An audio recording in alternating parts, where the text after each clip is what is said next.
지금 이걸 구두라고 닦은 거예요? 물티슈 왜 이렇게 안 주시지? 손님이 달라면 빨리 줘야 하는 거 아니에요? 마을 어귀엔 유리창 너머로 속이 훤히 들여다 보이는 작은 구두방이 하나 있었어요. 철제 프레임으로 짜인 좁은 공간에 오래된 간판이 희미하게 흔들리고 있었죠. 바닥은 약간 기울어진 시멘트 위에 발자국이 얼룩져 있었고 벽면엔 구두약 냄새가 은근히 배어 있었습니다. 점심시간을 넘긴 골목은 비교적 한산했지만 길 건너편 분식집에 앉은 손님들의 대화 소리나 오토바이 브레이크 소리가 간헐적으로 들려왔어요. 구두방 안쪽에선 허름한 옷차림의 노인이 자리를 잡고 앉아 있었죠. 바렛 모자에 헐렁한 조끼, 그리고 다해진 바지를 입은 그는 한 손에 낡은 소를 들고 있었습니다. 그 앞에는 작은 나무 상자가 놓여 있었고 상자 위엔 구두약 통과 낡은 걸레가 가지런히 놓여 있었어요. 언뜻 보기엔 그저 조용히 구두를 닦는 평범한 노인의 모습이었지만 어딘가 묘하게 시선을 붙잡는 구석이 있었죠. 하지만 오늘만큼은 이 노인의 정체가 전혀 달랐습니다. 그는 동네에서도 알아주는 자산가이자 집안 어른으로 손꼽히던 박재성이었어요. 박재성은 평소에 깔끔하고 위험 있는 모습으로 생활했지만 그날따라 자신을 완전히 숨기고자 이렇게 구두닦이 노인으로 변장했죠. 아들에게서 결혼 소식을 전해 들었고 그 예비 며느리인 민지가 정말 괜찮은 사람인지 직접 확인해 보고 싶었어요. 소문으로 들려오는 민지의 태도가 걸렸거든요. 아들 승연 앞에서만 고운 모습을 보일 뿐 다른 사람들에게는 반대로 싸늘하고 예의 없다는 풍문이 귀에 들어온 거죠. 반신반의했지만 박재성은 직접 두 눈으로 민지를 시험해 보기로 결심했어요. 요즘 사람들은 다 자기 할 일만 바빠서 노인을 봐줄 여유가 없을지도 모르지. 그래도 내 아들과 결혼할 사람이라면 혹여나 남을 대하는 태도에서도 따뜻함을 보여주면 좋으련만. 박재성은 광장 한편에 몸을 기대며 천천히 주위를 살폈어요. 바람이 살짝 불면서 옆 노점에서 파는 야채 냄새가 느껴졌고 반대편에서 튀겨지는 어묵 냄새가 솔솔 풍겼습니다. 시장을 한 바퀴 돌다 온 사람들이 무거운 장바구니를 들고 지나가기도 했고 관광 삼아 구경 나온 이들도 가끔 호기심 어린 눈빛을 보이며 광장을 둘러봤어요. 그때 박재성은 예비 며느리 민지가 이 시장에 자주 온다는 정보를 떠올렸어요. 지금쯤이면 어딘가에 나타나지 않을까, 아니면 이미 왔다가 간 걸까 싶었죠. 사람들이 워낙 많아 일일이 확인하기엔 쉽지 않았습니다. 그는 비록 겉으론 구두닦이인 것처럼 앉아 있었지만 사실은 민지가 걸어가는 길목을 예리하게 관찰하고 있었어요. 오래 앉아 있으면 몸이 뻐근하긴 했지만 이를 악물고 참았죠. 얼마 지나지 않아 꽤나 세련된 옷차림의 젊은 여성이 광장 한가운데로 들어섰어요. 흰 블라우스에 검정 슬랙스를 입었고 구두는 잘 닦인 하이힐이었어요. 누가 봐도 도시적인 세련됨이 묻어났고 순간 박재성은 사진에서 본 민지의 얼굴과 겹쳐서 보였죠. 저 아이가 민지인가? 곁눈으로 살짝 훑으며 박재성은 자신의 직감이 틀리지 않길 바라듯 지켜봤어요. 민지는 광장을 슬쩍 한번 둘러보더니 시장 안쪽 좌판이 몰려있는 방향으로 걸어갔어요. 가끔 휴대폰을 꺼내서 통화하거나 메시지를 확인하는 모습도 보였죠. 박재성은 마음속으로 조금만 더 다가가면 확인할 수 있겠다고 생각했어요. 그때 시장 구석에서 물건을 팔던 아주머니가 민지 쪽을 향해 작은 목소리로 호객행위를 했지만 민지는 들은 채 만채 지나쳐 버렸어요. 어디까지나 바쁜 사람이라며 이해할 수도 있었지만 민지의 표정은 마치 짜증을 참고 있는 듯 보였죠. 민지가 발길을 옮겨 분식집 근처 테이블에 앉았어요. 가게 주인이 잠시 바쁘게 움직이다가 메뉴를 설명해 주려 했지만 민지는 메뉴판부터 짜증스러운 듯 노려봤죠. 이거 말고 다른 메뉴 없어요. 떡볶이 구성은 이렇게밖에 안 되나? 주인은 난감했지만 최대한 친절히 대해주려 노력했어요. 민지는 한숨을 내쉬더니 떡볶이를 시킨 뒤 자리에 멍하니 앉아 있었어요. 잠시 후 떡볶이가 나오자 민지는 몇 입 먹더니 곧바로 또 불만스러운 목소리를 냈어요. 물티슈 좀 없어요? 아까부터 제때 안 가져다 주시는데 왜 이리 느리죠? 주인은 부랴부랴 물티슈를 찾아다 주며 사과했지만 민지는 이미 기분이 상했다는 듯 더 차가운 태도를 보였어요. 그걸 광장 끝에서 지켜보던 박재성은 속이 편치 않았습니다.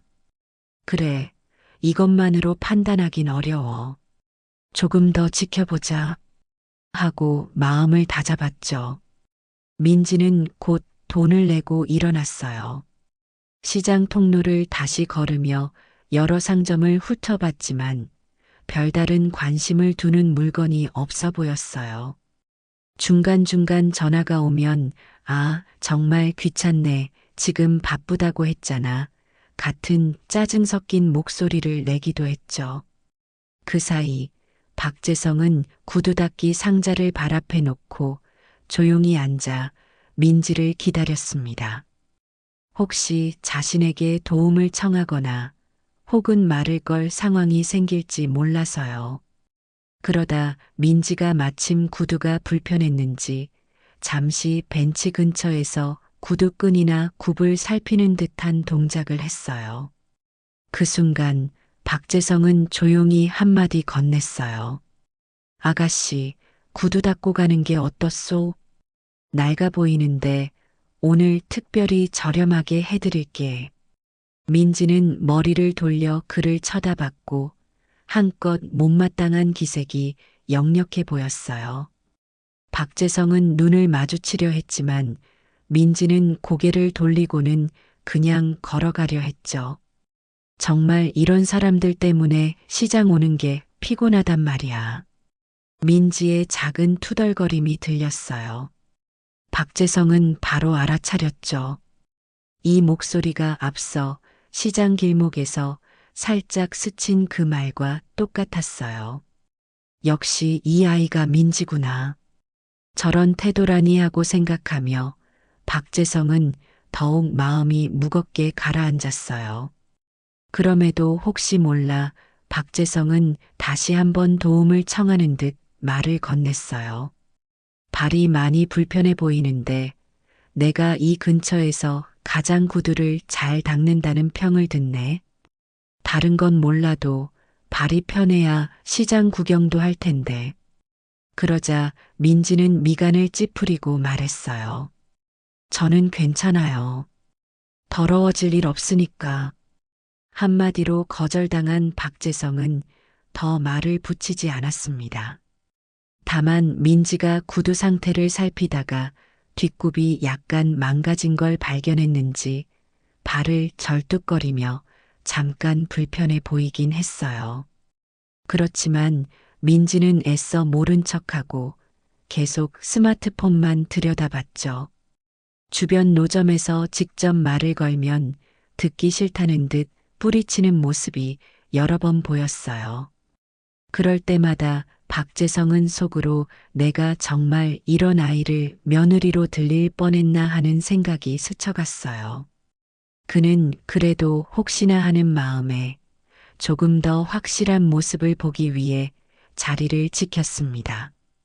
얼마 후 민지는 또 전화 한 통을 받았어요. 응, 지금 시장이야. 조금 있다가 집에 갈 거니까 점심이라도 준비해놔. 아무리 들어봐도 아들과 통화하는 듯 보였죠. 민지는 전화를 끊고 휴대폰 화면을 들여다보며 뭐가 그리 마음에 안 드는지 작은 신음을 내뱉었어요. 그 후 곧장 걸어가는 방향을 보니 다시 광장 쪽으로 가려는 듯 했죠. 한편 그 시각 광장 한가운데서는 노점상들이 서로 안부를 주고받으며 장사를 정돈하고 있었어요.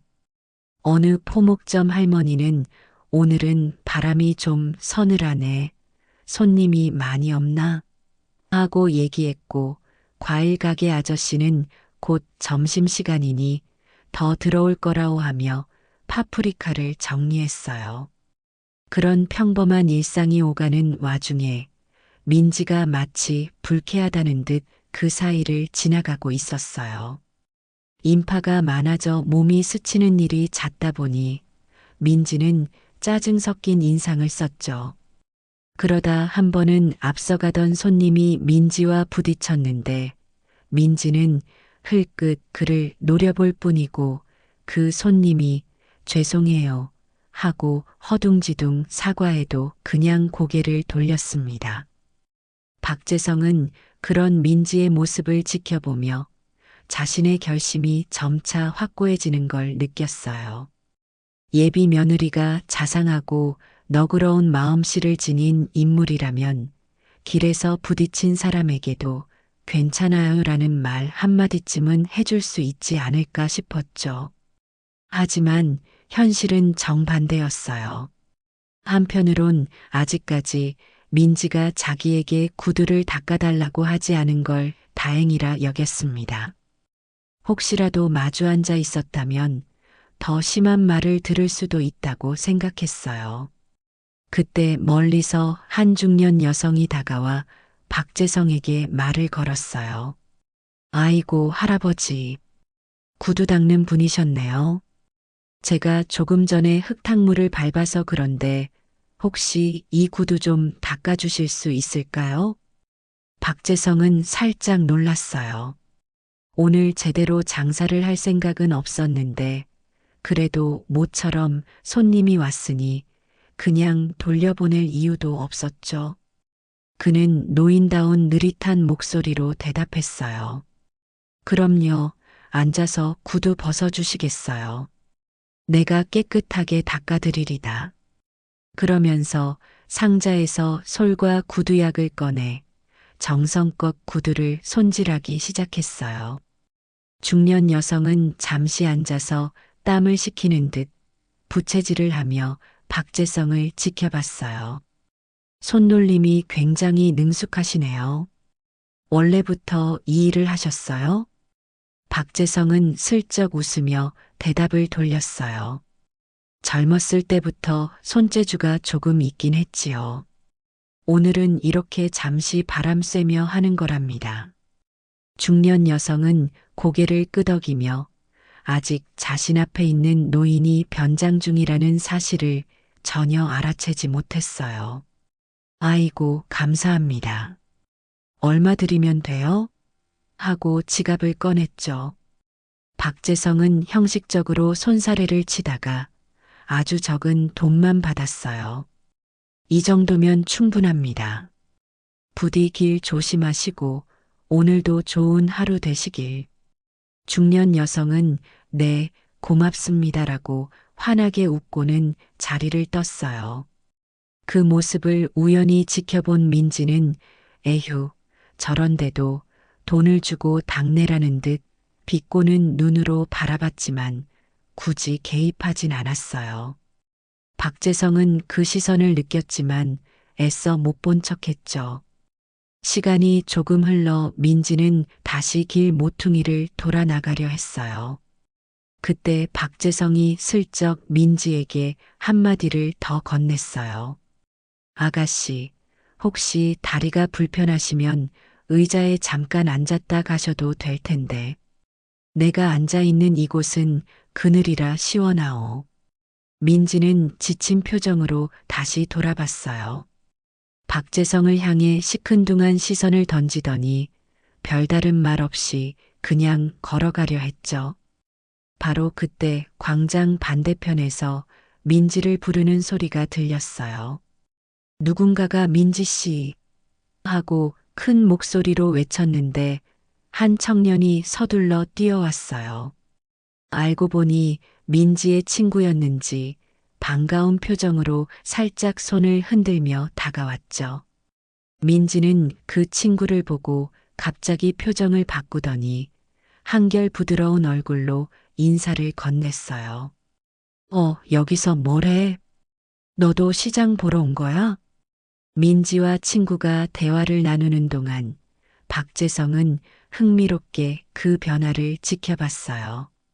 친구 앞에선 꽤 밝고 상냥하게 말하는데 그 태도가 이전의 싸늘함과는 완전 달랐거든요. 친구는 오랜만에 시간 나서 장 구경 좀 해보려고. 근데 넌 왜 여기 있어? 라고 묻자 민지는 눈길을 옆으로 돌리며 대답했어요. 장 볼 거 좀 있어서 왔지. 아, 근데 좀 피곤하네. 여기 사람들 너무 정신없고 불편한 사람들도 많아서.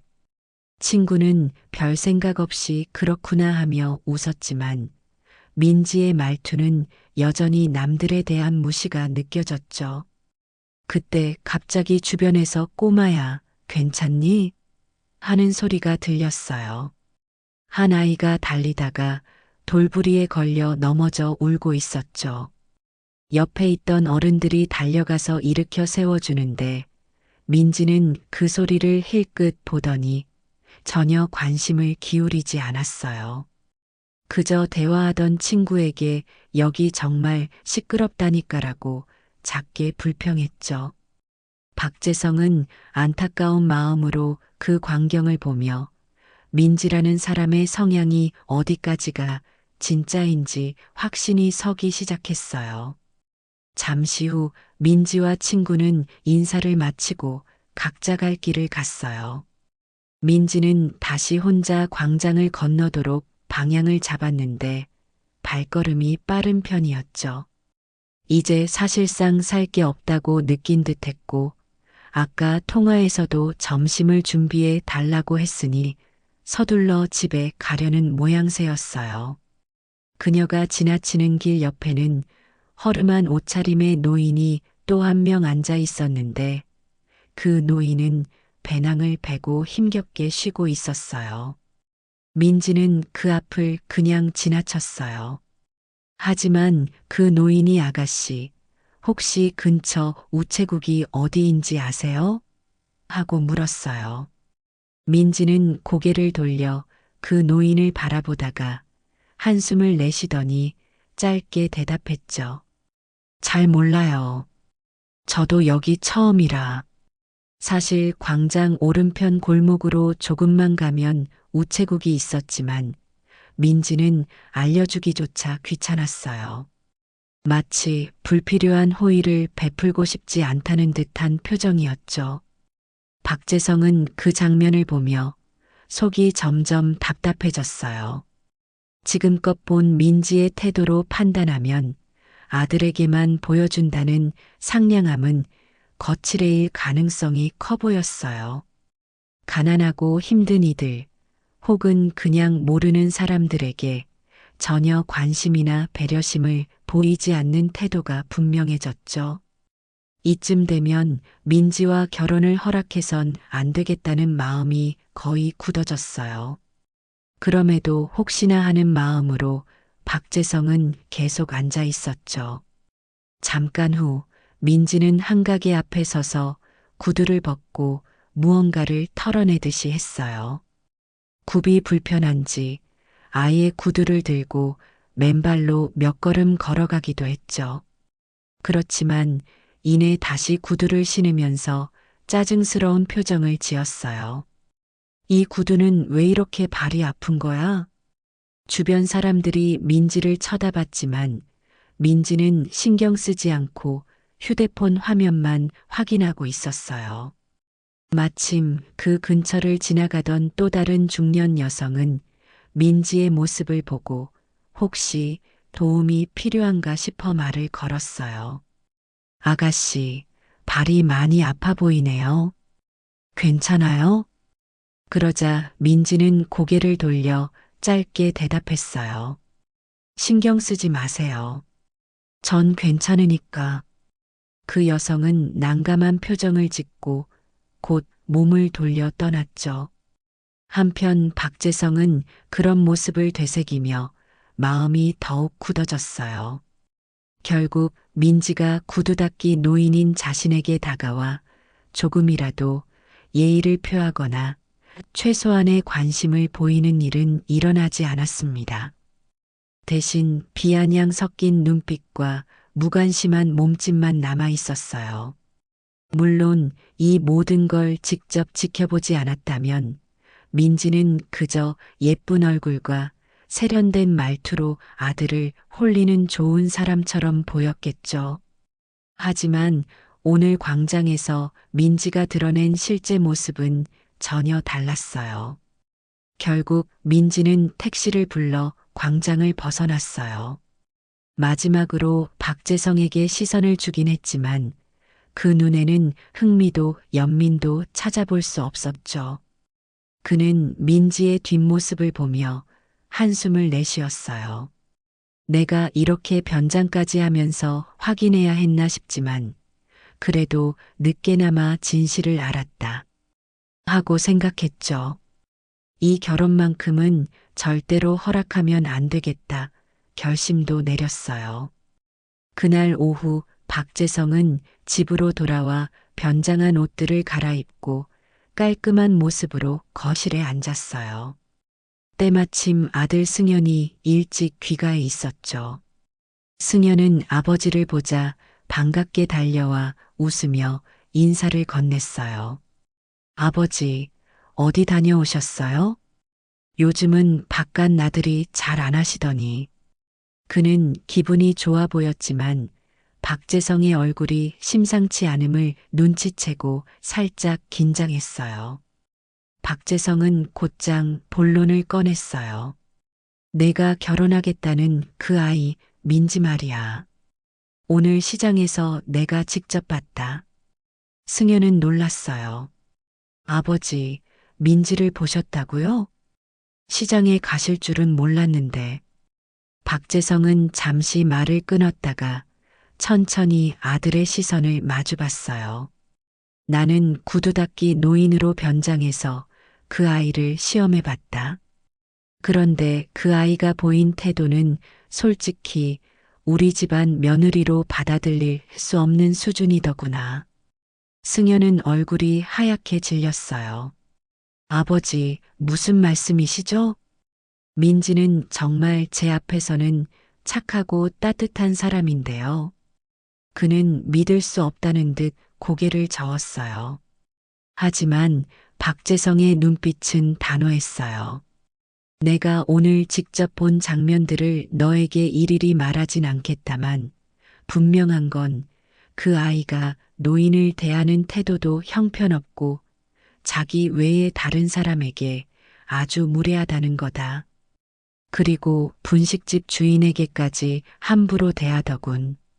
내가 보는 민지는 그저 가면에 불과할 수 있음을 알아야 한다. 승현은 할 말을 잃었어요.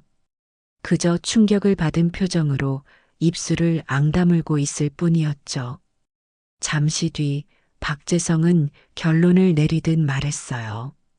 나는 이 결혼을 절대 허락할 수 없다. 며칠이 지나든 변함없을 게다. 승현은 당혹스러운 마음에 반박하려 했지만 아버지의 굳은 표정이 이미 결론을 내려놓았다는 걸 느꼈어요. 그는 의자에 주저앉아 머리를 감싸 쥔 채 한숨을 길게 내쉬었어요. 아버지, 정말 민지를 잘못 보신 건 아닐까요?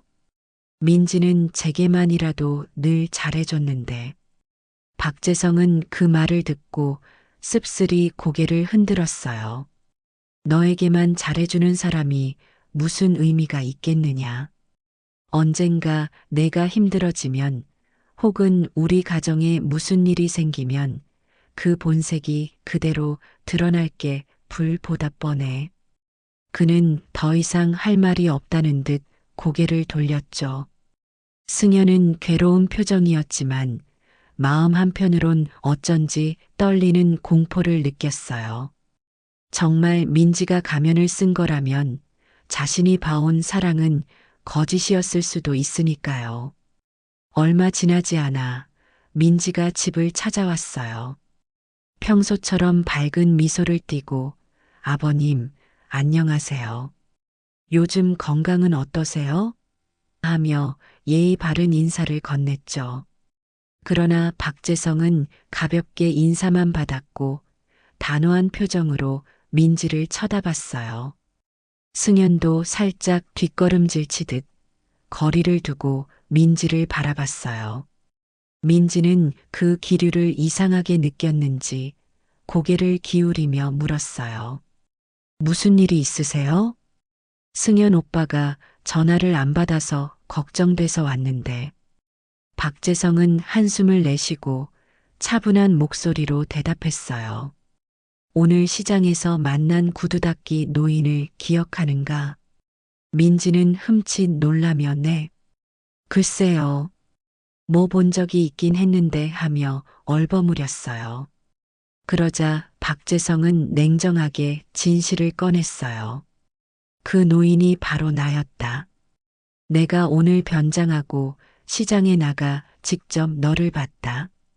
내가 사람들을 대하는 모습을 모조리 지켜봤다.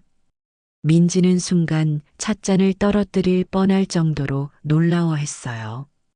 표정이 순식간에 창백해지며 두 눈이 크게 흔들렸죠. 정말 아버님이 그 노인이셨단 말인가요? 그게 오늘은 몸도 안 좋고 상황이. 하지만 박재성은 흔들리지 않았어요. 전혀 다른 사람들에게조차 너는 최소한의 따뜻함도 주지 않았고 무시하거나 귀찮아하는 태도를 보였지. 나는 내가 비록 낯선 노인이라 해도 사람으로서 어느 정도 예의를 보여줄 줄 알았는데 그렇지 않았다. 그뿐 아니라 분식집 주인이나 길 가던 사람들에게까지 불친절한 말투를 쓰는 것도 봤다. 민지는 할 말을 잃었어요. 승현은 옆에서 고개를 떨군 채 더 이상 민지를 변호하지 못했어요. 민지는 애써 변명하고자 했어요. 아버님, 그게 정말 오해예요. 저도 갑자기 할아버지께서 말을 거시길래 당황했고 시장 사람들 때문에 정신이 없어서. 박재성은 손짓으로 말을 끊었어요. 더 듣고 싶지 않다. 내가 직접 봤으니 오해가 아니다. 그리고 방금 내 입에서 나온 말투조차 저런 사람들 때문에 힘들다고 했던 그 모습과 똑같군. 민지는 갑자기 애원하는 표정으로 승현을 바라봤어요. 오빠, 나 정말 그런 사람 아니야. 오늘은 우연히 컨디션이 안 좋았던 거고. 승현은 고개를 돌리며 대답하기 어려워했어요. 이미 마음속으로 민지의 본성을 의심하기 시작했고 아버지의 말을 들어보니 사실일 가능성이 커 보였죠. 민지는 절박해진 목소리로 다시 박재성에게 돌아섰어요. 아버님, 한 번만 기회를 주시면 안 돼요? 제가 정말 달라질게요. 이번엔 제가 실수한 거예요. 하지만 박재성은 단호했어요. 달라질 거면 왜 나를 모르는 줄 알았던 그 순간 제대로 된 예의를 못 보여줬을까?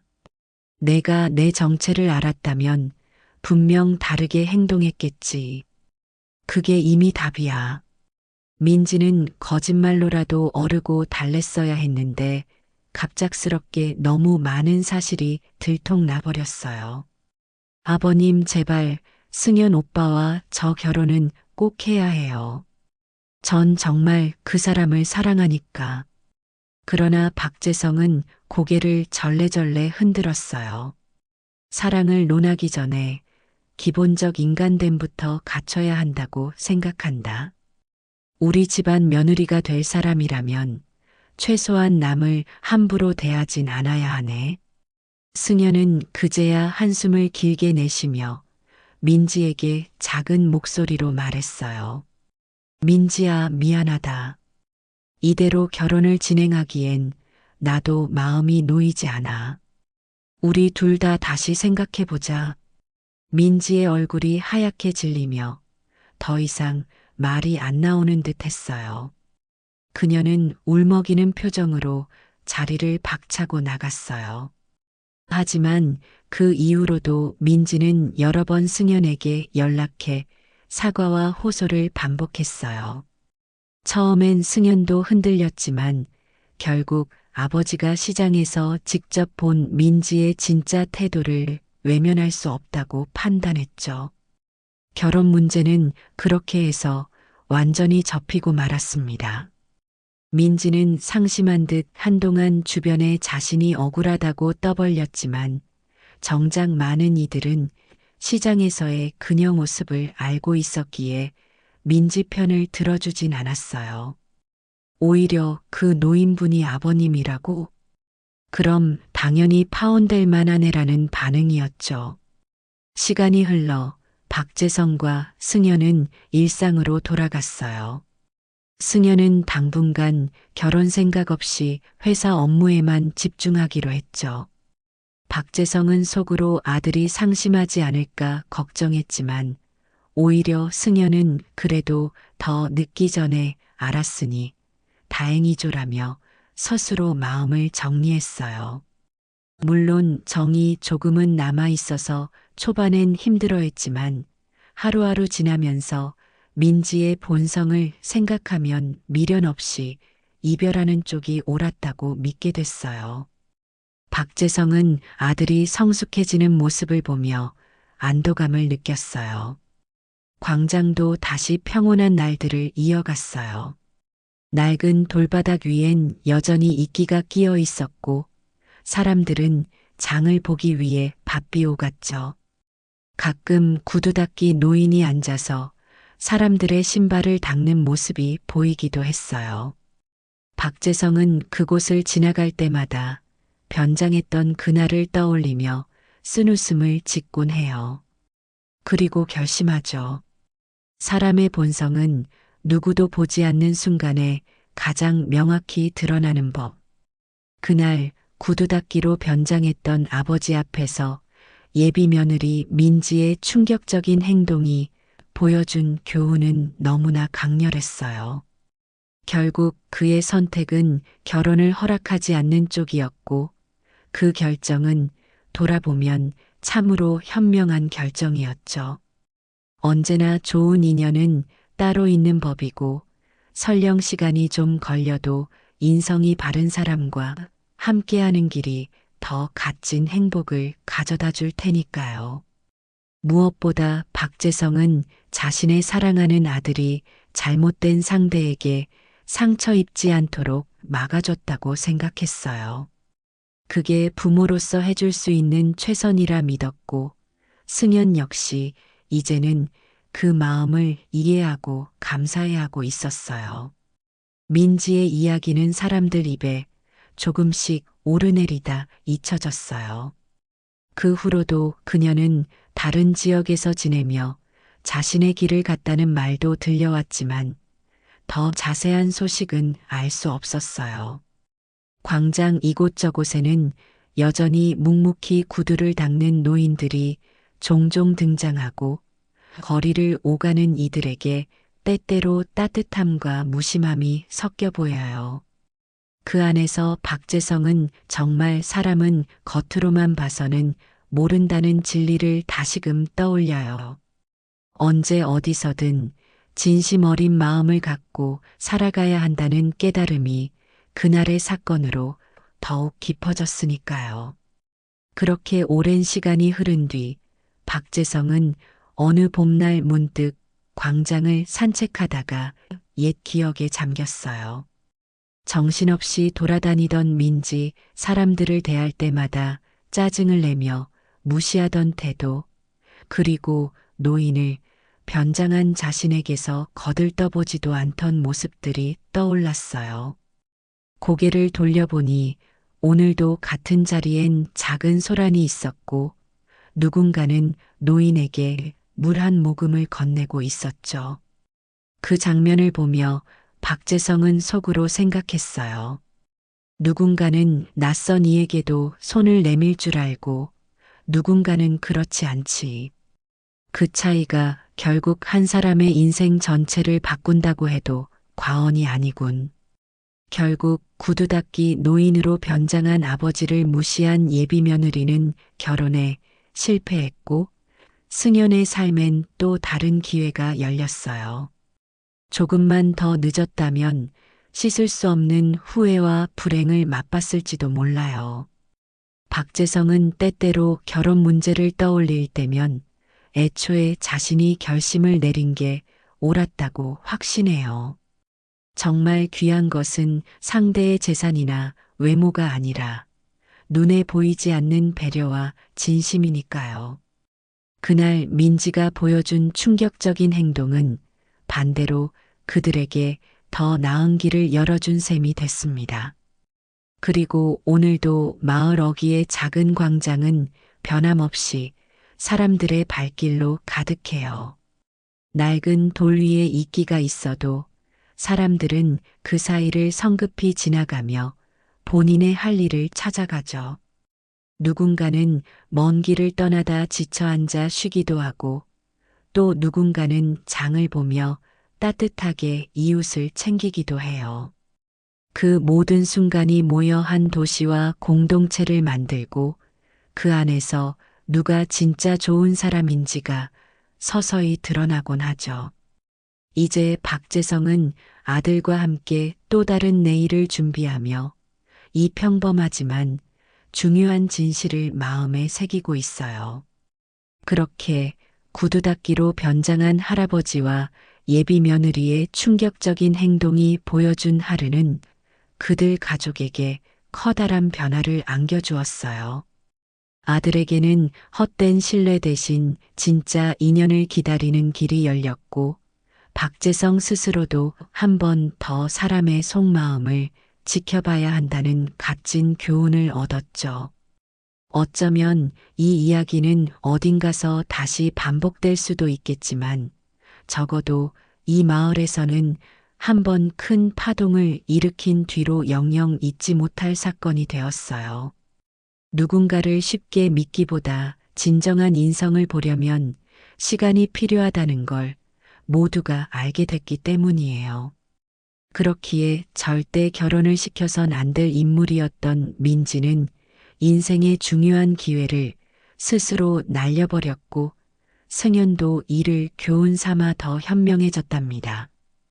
결국 지나고 보니 완전히 사이다처럼 속이 뻥 뚫리는 결과가 되었어요.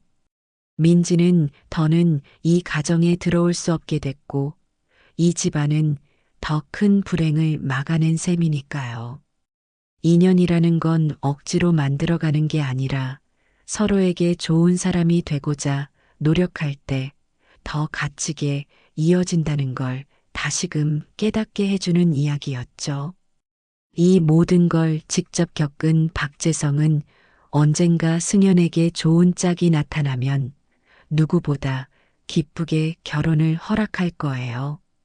하지만 그 전에 진짜로 사람을 대하는 눈부터 확실히 키우라고 조언해 주겠지요. 그렇게 마을 어귀의 광장은 여전히 사람들로 가득해요. 언제든 거길 지나치는 이에게 한낱 구두 닦기 노인의 모습이 보일 수 있죠. 하지만 그 노인이 누군지 어떤 마음으로 거기 앉아 있는지는 아무도 모르는 법이랍니다. 그것이 바로 사람과 사람 사이에서 우리가 늘 잊지 말아야 할 이야기라는 사실을 이 에피소드는 또렷이 보여주고 있어요. 결국 진심을 나누지 못하는 사람과의 인연은 이어지지 않는다는 진리를 박재성과 승연 부자는 다시 한번 깊이 새겨두게 됐답니다.